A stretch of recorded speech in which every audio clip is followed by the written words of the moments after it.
A pleasant afternoon to all listening and viewing. As Director of the Early Childhood Development Unit, I will seek to update you on some very important matters regarding the standards and expectations for reopening and registering early childhood facilities.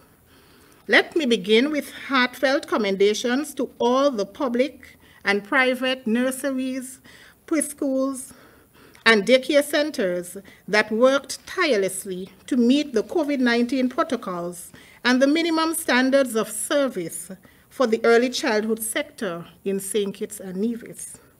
I am happy to report that in Nevis, 5 public centers and 19 private centers have been granted approval for reopening their facilities under COVID-19 guidelines.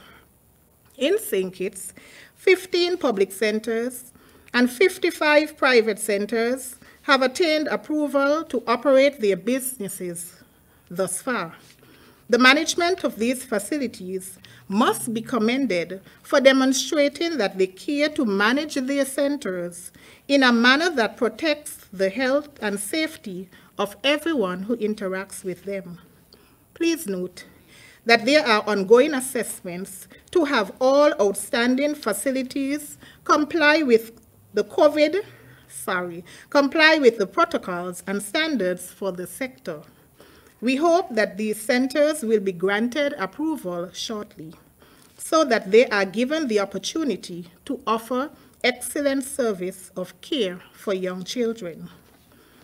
Given the situation that not all centers have reopened, the public must be made aware of what they can do to verify whether a facility has been granted approval for reopening. Consequently, you, the public, should look for the posting of a certificate of approval for the center. All centers certified to reopen are required to post their certificate of approval in a conspicuous point upon entry to the facility. Presently, we observed a few unregistered persons advertising and offering early childhood services to the public. Truthfully, the Early Childhood Development Unit welcomed additional spaces to meet the high demand of accommodating young children in the sector. However, standards can be broken down and threaten the safety and well-being of our children when we fail to meet standards and guidelines of service.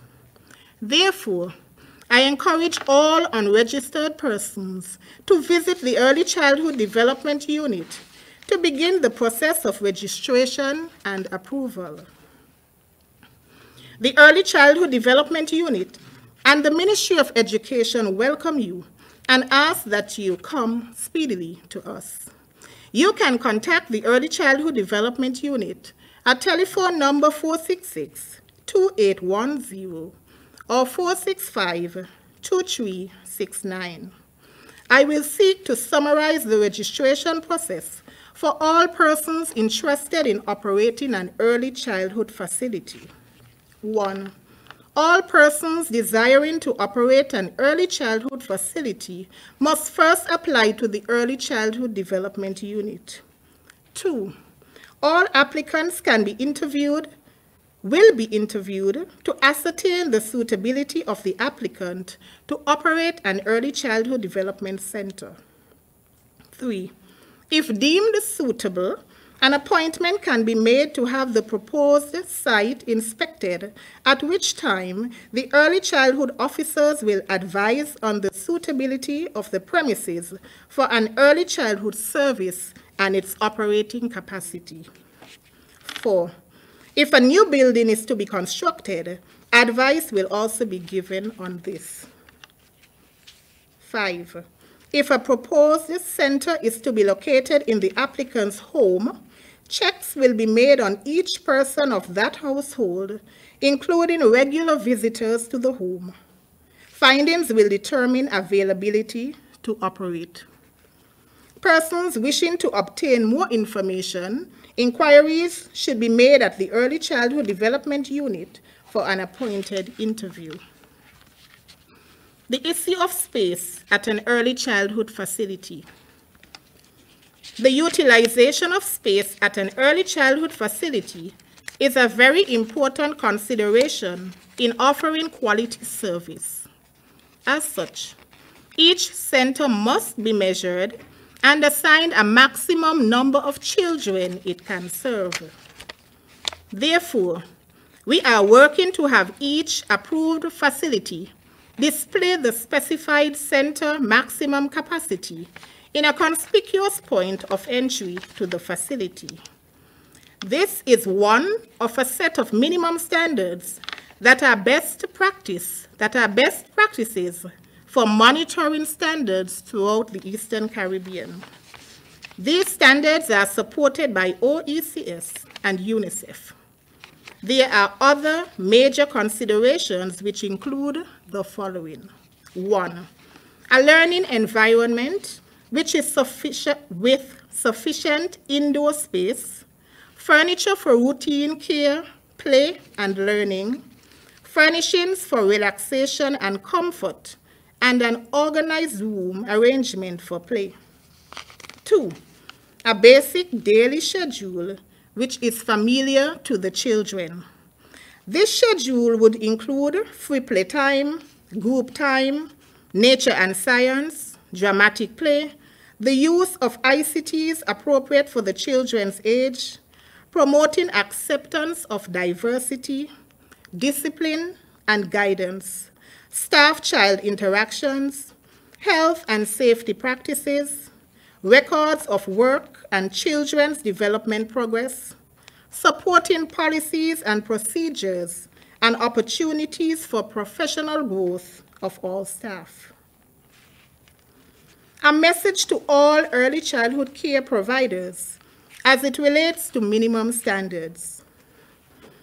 The early childhood care and education minimum standards have been developed to provide assurance of a consistent level of quality in the provision of early childhood care and education services, and to ensure a consistent national approach to registration and inspection.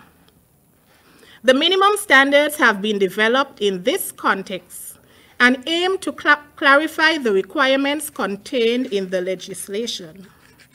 Minimum standards are the minimum level of service that has to be provided in order to be registered with the Early Childhood Development Unit and meet the inspection standards. Whilst there may be no specific law underpinning some of the standards, it is important to understand that the Early Childhood Development Unit has the legal right to set standards for these services in order for a provider to be registered.